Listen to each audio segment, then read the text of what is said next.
importanza riveste un evento del genere per il comune di Talmassons?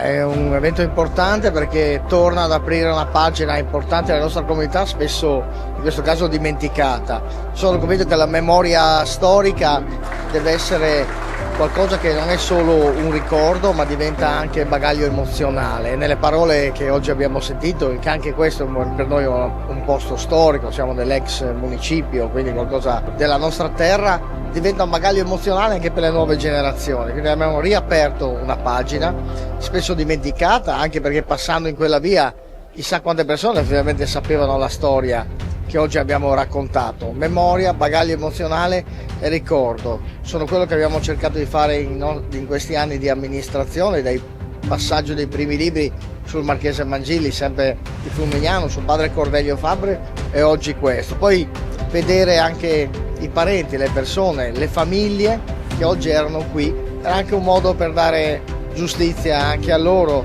e nel giusto ricordo per quelle vite spezzate in un momento difficilissimo per la nostra nazione. Ringrazio tutti perché bisogna ringraziare chi fa memoria storica, tutte le persone che si impegnano anche nel silenzio ogni giorno per fare in modo che questo sia qualcosa di lasciare anche alle nuove generazioni, specialmente ora in cui anche abbiamo dei momenti difficili, conflitti molto vicini.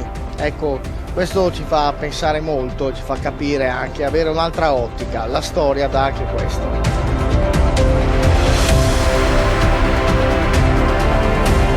Come nasce l'idea del libro e da quali fonti ha attinto le informazioni? L'idea del libro nasce proprio in questa sala, 2 anni fa, quando sono venuto a fare una conferenza sulle origini dell'acrobazia aerea, e durante i convenevoli di rito alla fine della conferenza proprio ho detto al sindaco quanto poca attinenza avesse il comune di Talmassons col mondo del volo, a parte Via dei Tre Avieri, e gli ho raccontato quello che è successo. Lui ha detto: ma perché non facciamo un libro? E da lì nasce l'avventura del libro. Poi la ricerca nei vari archivi, Roma, archivio dell'aeronautica, archivi di Stato, Milano, Trento, ho girato un po', ho attinto anche dagli archivi dei familiari dei 2 aviatori. Quindi una testimonianza viva anche qui questa sera, portata dalle pronipoti. Che effetto ha fatto sentire le loro parole, descrivendola peraltro come l'anima del libro? Scrivere un libro di questo tipo e riportare in vita questi 4 ragazzi, erano ragazzi che hanno dato la loro vita nel fiore della giovinezza,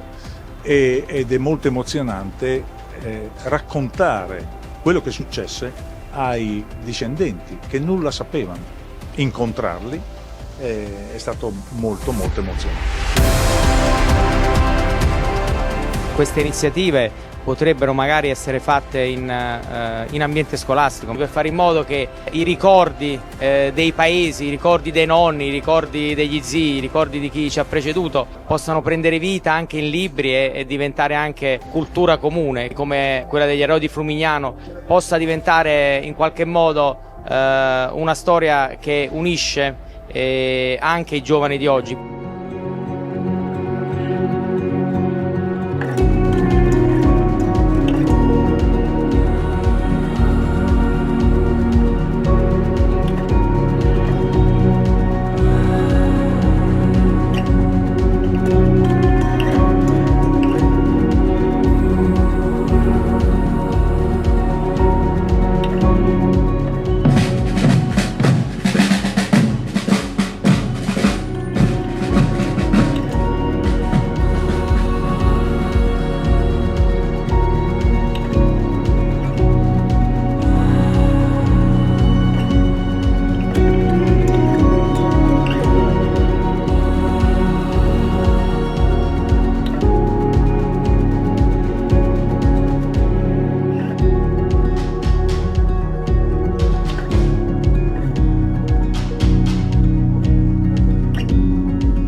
Che effetto fa essere qui davanti a questo pannello a Flumignano?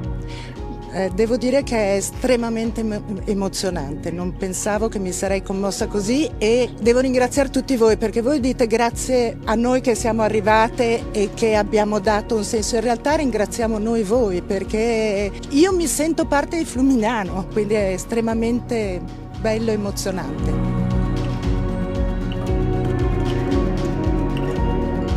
Sono felice di essere qui con voi, è stata per noi tutti una grande emozione. Come dicevamo prima, noi ci conoscevamo da 40 anni, ma non sapevamo che i nostri prozii erano morti insieme. Ci avete fatto un'accoglienza magnifica e penso che tutta questa giornata rimarrà veramente impressa nella nostra memoria e ringrazio ancora tutti quanti e soprattutto Roberto Bassi che è stato, come ho detto ieri sera, l'anima di questo libro.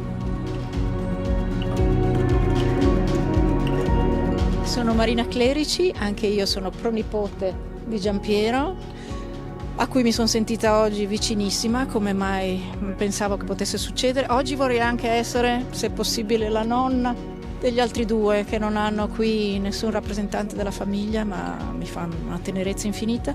Grazie perché siete stati fenomenali, avere una famiglia allargata in un posto fino ad ora per me sconosciuto è emozionantissimo, siamo tutte commosse, grazie davvero.